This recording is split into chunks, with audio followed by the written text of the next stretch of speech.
We're asking you, what band would you like to see get back together? We were talking about that a little bit earlier, and we had some people writing in. We got somebody on the phone here. I'm going to grab that first. Go ahead, man. Hey, how are you doing this morning? This is John from Edmonds. Hey, Johnny. I'm in a different age group than you guys are. I'm 60. But my group would be Led Zeppelin. I realize John Bonham died, but I had tickets to go see them. I believe it was 77. I wasn't able to drive yet. I was a couple months away from getting a license. I had to forfeit my ticket to some friends because the older brother could drive. So, I missed out on that one. And you're right. I got to see Van Halen, both Hagar and David Lee Roth. And Sammy Hagar's the much better showman. I'm sure guy. Back in the day, Van Halen with with Eddie was with David Lee Roth. I'm sorry, was probably that was where it was at. But since time has taken its course, I would say that, I would love to see Sammy Hagar and Van Halen get together for a tour. That'd be really cool. He's the quintessential, he's the rock voice, the front man, no doubt. Yeah. Sammy Hagar. And I would go see Van Halen at the little clubs, the Troubadour, and back when they were called Woolly Mammoth. I mean, I grew up down in Hollywood, and we would go to their going-away parties at Zoetrope Studios, just 100 people get invited and stuff like that. But I got to go with the Hagar. Just a classier group. Have a great morning. Thank you for the show again. You bet, buddy. Appreciate it. I saw that. Where did I see this? I hate it when I found something, I put it aside, I can't find it about Sammy Hagar. Whenever Sammy Hagar took over Van Halen, it is when the boys grew up. I mean, that's when love walked in. Yeah, that is when love walked in. They started dreaming. No, it's when they grew up. It's when they got away from the indulgence and started really honing in and focusing on making good music. Before it was a party, it was all about the party. And I bet you David Lee Roth would tell you the same thing. He's like, I remember when him and Sammy did the tour together, after Van Halen had taken on Gary Cherone as the lead singer, and they were doing a presser on MTV, and they said, David Lee Roth said, "Yeah, it's gonna be great." And perfect David Lee Roth, I'm on voice, He said, "Yeah, it's gonna be great, Sammy knows how to party, but I know how to throw a party." The hell does that mean? Then he went,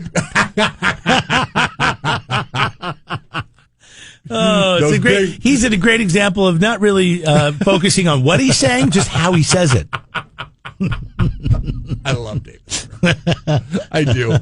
I love David Lee Roth. But why do you love David Lee Roth so much and you hate so many other people that do the same thing?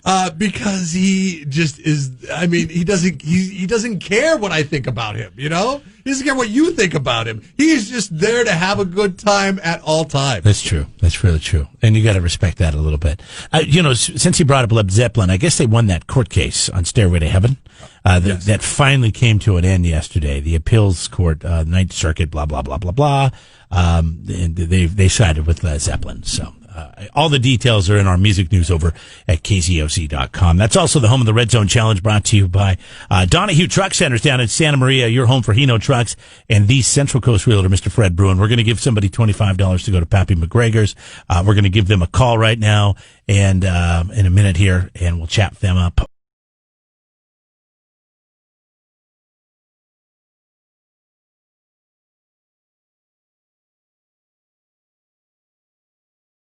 Getting up to no good. It's almost like a disability. Jeff and Jeremy in the morning.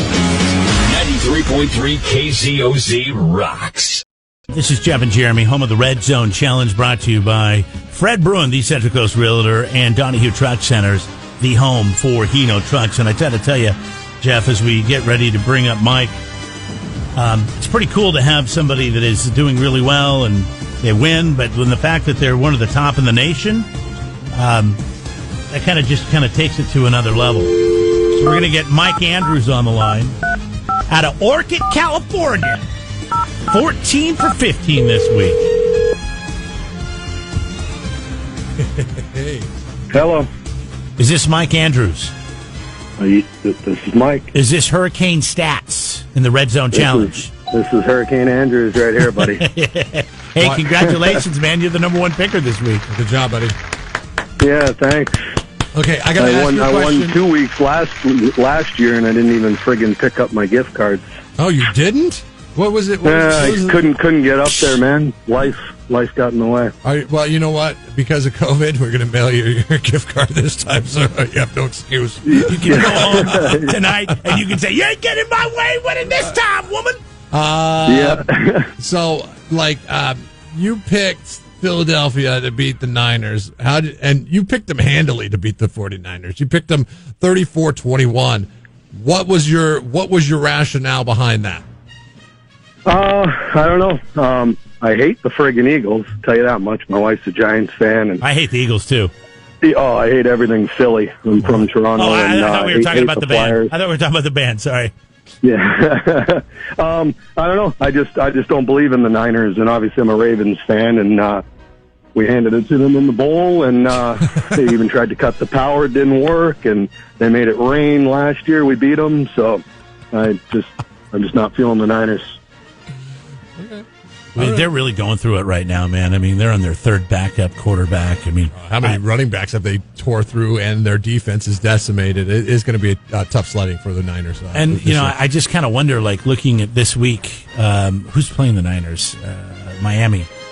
There's my upset of the week right there. Miami goes into San Francisco and beats the 49ers. Wow. I don't know. I think you get Jimmy G. They kind of held in with the Hawks. I mean, I know the Hawks don't have the best defense, but still, I don't know. Well, does Jimmy G come back? Is he back next week, or is he still hurt? I think they're going to find a way to get him back. If he's back, that's not the pick. But if he's out and they're still working on Beat Hard or Beathard, when Beat Hard enters the game to relieve Mullins. Yeah, I don't know. I'm waiting on his gynecologist to clear him. He might be in this week. Wow. Oh, booyah. Jeremy's got some really good news on your standings in the nation for this. This is insane. Yeah, so, I mean, you're the number one picker this week. You're also the number one picker on the Central Coast, which is awesome. But you are also in the top 3 nationwide. Oh, yeah. So, there's a chance you could be going to Hawaii this year. Well, I was way up there last year, and I did a little text chirp to you guys, and I jinxed that, crapped the bed after that. Oh, well, so, I'm sorry I don't you brought it up. We'll see what happens. But, yeah, no, that's good news. I'm happy to hear that. For early going, a lot of season left, but, still, there's something to hang your hat on. And now that we brought it up, I'm sure you'll tumble in the standings. So. Yeah. Go Eagles. Yeah, well, even if you didn't bring it up, I might have had that handled, guys. All right, so your band is Soundgarden? Oh, you know it. Anything Cornell. Okay, so here we go. We're going to play a Soundgarden song for you now, and then we're going to play one at 12:20 today. We're going to play one at 5:20 this afternoon and 7:20 tonight. So you four Soundgarden songs for the Hurricane Andrews team in the Redzone Challenge every single day, all this week. Okay, number 3, and so technically he's right around 13th. He's one of the top 13. If you were scoring it like a golf tournament, and right? Everybody was there was 7 guys at 4 under after one day of the tournament, then those guys would all be tied for 13th instead of... Actually, I'm sorry, he's 15th because there's 13 guys at third place, and there's 2 people tied for first. Wow. So there's no second place. Or no. Well, that doesn't make sense. Now, good news for him is now, and if you're playing the Redzone Challenge, you're good to go right now. But if you aren't playing the Redzone Challenge, you still are good to go. If you register for the Redzone Challenge, you could be like Mike and win a $25 gift certificate to Pappy McGregor's, courtesy of Fred Bruin, your Central Coast realtor. Now, the thing is, they're dropping scores. Now, I was looking at Mike's scores, and Mike's scores have been solid to this point, except for he had one outlier, and that was last week. He only got 9 right. Before that, it was 15, 13, 14, and then 9. But the thing is, they're going to drop your 4 worst weeks. So if 9 is one of the ones that is the worst week for Mike, he's going to get that dropped at the end of the season. So he's going to jump up in the national standings for that trip to Hawaii. Yeah. Now what's that mean to you? Well, this is what it means to you. Get registered now for the Redzone Challenge, because those first 4 weeks are zeros for you, right? But now everything that you got going forward, if you're really good at picking football games or just really lucky at picking football games, you could be up there with Mike at this point in time. Yeah. Now, we can't talk any trash around here about football and our paralysis on picking, and because we're dead last in the paralysis. Paralysis. We have paralysis in this red zone game because we're paralyzed. You and I are at the bottom, and I'm at the very bottom. You're at least tied with the KZOZ football dummy that's what Suzanne calls herself. I have 39 right. You have 42 right. Sheba and Seth are leading this thing at 44 points. My prognosticating skills are okay. They'll be fine. It takes me a while to figure it out in the beginning of the season. But I mean, hell, like last night, beat the waiver wire. Robert Tonyan, baby. Yeah. Rostered him. Oh, shut up. You didn't play him, so you didn't get those touchdowns. I don't need those touchdowns. I needed to play defense because of Devontae Adams being out of the game. Do you think the guy you were playing?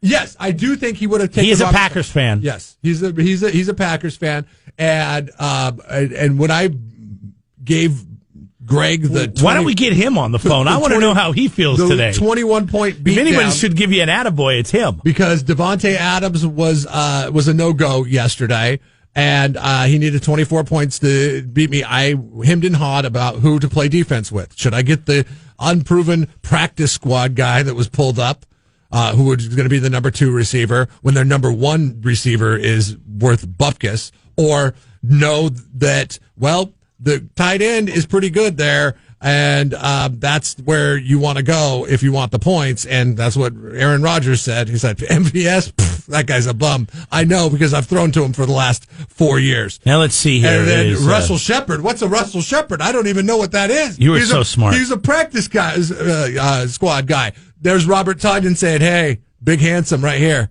Let's see how you're doing in our fantasy football league since you're bragging so much about how good you are. 2-2. You were in 8th place out of 14. Yep. So you're how bad were my beatdowns in the first less week? The middle of the pack. Talk about a comeback, right? You took a beat down from the Wet Willies in week 1. I know that. What we should do is we should post our rosters side by side and let the public see which roster they would rather have. The one that now fell out of first place, or oh my God, the one that's in 8th place. I have over 500 points. Fantasy football, I have the most points in our league. Fantasy football is a marathon. You're going to lose. It's not a sprint. Yeah. Good job on the first 4 weeks of the season. I have over 140 more points than you do. Good job going 3-1 on the first 4 weeks of the season. But we'll see. God, you just will never shut your mouth. Listen, we'll see where it's at the end of the season. I guarantee you, I guarantee you're not going to catch me. I got a bad beat this week. I am 1 game behind you. I mean, how are you going to guarantee that? You're in 8th place. Yes, at 2-2. You're at 3-1. So I am 1 game behind you. I'll make those points up with my roster. You can spin this any way you want, Rick Dees. I'm telling you right now, you are in 8th place. Roll with MVS, and I'll make those points up. Oh, God. 93.3 KZOZ rocks. How THC can help fight the coronavirus. We're talking about marijuana, folks. The active, psychoactive ingredient that makes you feel good. THC. Cannabinoids. No, cannabinoids are receptors that you have in your body. We're talking about cannabinoids. You don't know what cannabinoids are. Don't call it marijuana. Don't call it weed. That's disrespectful to the cannabinoid community. Yeah. All right. Whatever, Jeff. So anyways, THC and how it is fighting the good fight against the Rona, and we have that coming up here in about 15 minutes. Plus another code word. A question for you. Yeah. What's the longest that you've ever been on hold? Oh, my God. It's got to be with the cable company, right? I mean, it's got to be with one of those jackasses, or maybe the airlines. God, those are the worst. And it's like when you call them and you make that commitment, you're like, screw it. I'm going to put it on speaker. I'm just going to sit here. And I want to say I made it almost 45 minutes. And then I hung up. So that's and what I didn't know is when I called in, they had my phone number and they called me back 30 minutes after that. So I would have sat there on hold for another 30 minutes probably. But they called me back 30 minutes later and they said, yeah, we called it. I'm like, oh. Yeah. Well, why didn't you let me know that you were going to take that by phone number? Well, some people do that now, and they'll say, we'll call you back. This didn't. They're like, please stand by for the next blah, blah, blah, blah. But you have to put your phone number in, or they have caller ID when you call, and I'm like, all right. So, yeah, there was, during the Rona, the height of the Rona back in the spring, going into summer, I was, getting my flight all set to go. It already had been booked, but I was just checking on some things, wanted to ask some questions right before I flew in July. So it was mid to late June. And I remember calling Alaska Airlines, and they said, sorry, high volume, blah, blah, blah, blah, blah. We'll call you back in approximately 14 hours. Yeah, that was crazy. And they called me back in 13 hours and 50-something minutes. I mean, because I was like, I had to go back and look because it was they actually called me back at 4 something in the morning. Mm-hmm. And I was like, you're lucky I get up this early for my job. Well, right. But I missed the call because I was in the shower. That was the day that I didn't go up and have coffee first. I went right into the shower and then had coffee. And I'm like, damn it, I missed them. So I called him back again. And anyways, I eventually got You have to wait on, they called you back 14 hours later after that? No, they called me back 14 hours. I called them back again, and then they said, we'll call you in 8 hours. And then I made sure I got that one. Yeah, when coronavirus hit, I had to change some travel plans with Priceline. And it was, when I got through, they're like, the approximate wait time is 27 hours. I was like, what? Wow. I thought 14 was tough. So they gave me the call back. I forgot that I even put in for the call back. Sure, it's a day later. They're like, hey, you called? And I was like, oh, yeah, that's right, I did call. I need to cancel my trip. That's bad. I don't think anybody's holding through that one. Yesterday, I did not get the option. I was notified that the wait times were long time because of coronavirus. I had to call our health insurance company. Which one? The one that is the broker? No. You had to call Blue Cross. I called Anthem. Yeah, whatever. Anthem Blue Cross. To call them because, and this is all over a $40 copay. I don't believe I should have to pay the copay. They do believe I have to. What is the copay for? It's for medicine. Oh, okay. So a prescription. What are you, Apple? Do you want more information from me?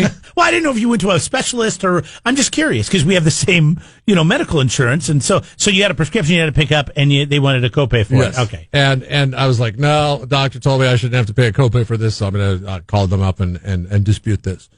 So I started the phone call. I bet you've already been flagged for that whole thing that you did about the emergency room visit. Didn't you try to dispute that?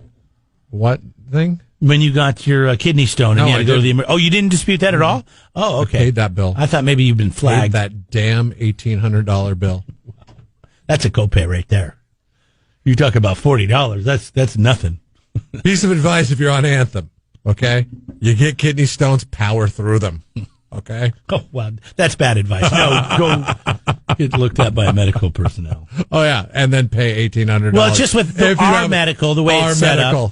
We don't have that fancy medical plan. We have the, more mainstream one. So we're supposed to go to an emergency clinic first, not to the emergency room, but to the, it's not an emergency clinic. What do they call those? There's a guy in scrubs in the alley behind the garbage can. Go see that guy. Healthcare place. So I was like, okay, I'm going to make the commitment to make this call because I could work on some things while I'm making this call. I put in my earbuds, plug them into my phone, and I'm conducting business. I'm actually taking other calls, making calls on the work phone, talking to people at work. As I'm going, my shift runs up. I've got to go pick up my daughter at a play date. I am making other calls while on hold, while driving, on my phone with my earbuds in. Well, no, at this point it had switched over to the Bluetooth, so I took the earbuds out. And then I'm sitting there and I'm doing it an hour and 40 minutes. Wow.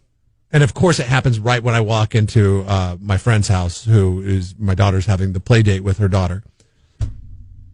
And I walk into the house and then like, oh, hi, we can take your call now. I'm like, well, I'm in the middle of something right now, but I'll go ahead. Since you put me on hold for an hour and 40 minutes. I hope you took the call. I did. I was like, listen, I had to tell everybody involved, listen, I've got to take this call. I've been on hold with them for an hour and 40 minutes. It was insanity. And then when I looked, I didn't even know it was an hour and 40 minutes. So let me ask you this. When you actually got to the person that answered the phone, were they able to help you? Yes, okay. They were. They were Because when able you to call help the me. cable company, I always get to the person that answers the phone can never help me. So I've already waited an hour, 40 minutes, whatever it is on hold. And then they're like, oh, I'm sorry, you need to be in this department. So then please stand by. I'll transfer you. I'll connect you with it. And then I sit on hold for another 20 minutes. That's when I'm boiling. So with COVID and everything, I thought this would be an interesting question to ask people because whatever the reason, maybe it is unemployment. Maybe it is medical issues. Maybe it's cable company. Maybe it's travel. What is the longest you've ever waited on hold? 805-543-3693. What's the longest that you've ever waited on hold? And what were the circumstances in which you had to do it? Did you wait the 27 hours remember that with Priceline? We can't do it anymore with the upgraded phone system because it drops people. But do you remember when we had somebody hold on for 3 hours to win tickets to a concert? And Guns N' Roses canceled the concert. Hold survivor. We waited from 6 in the morning until 9:30 and 9:30 in the morning, and then he won the tickets and Guns N' Roses canceled. And we boycotted GNR for a year, 5 years, wasn't it? Oh, just a year. It was for an entire year. We did not play Guns N' Roses because of that. And the gentleman who won the tickets, and this is back before unlimited plans on your cell phone. And so he had to pay for the time in which he was on hold on his cell phone, which really stunk because then he didn't even get the payoff of going to the concert. He wanted us to pay his cell phone bill. We didn't do it. We should have. We should have. We really absolutely should have. Nobody asked me about that. Of course, they don't let us make that kind of decision. What are you, Daddy Warbucks? We don't get the. You're gonna go around paying everybody's cell phone. What are you, Bernie Sanders? Come on. No, but that guy probably had it coming. All right, 856, 805-543-3693 to chime in, and then don't forget coming up THC and the cure for COVID or how it's beating COVID. We'll get to that. Jeff and Jeremy in the morning.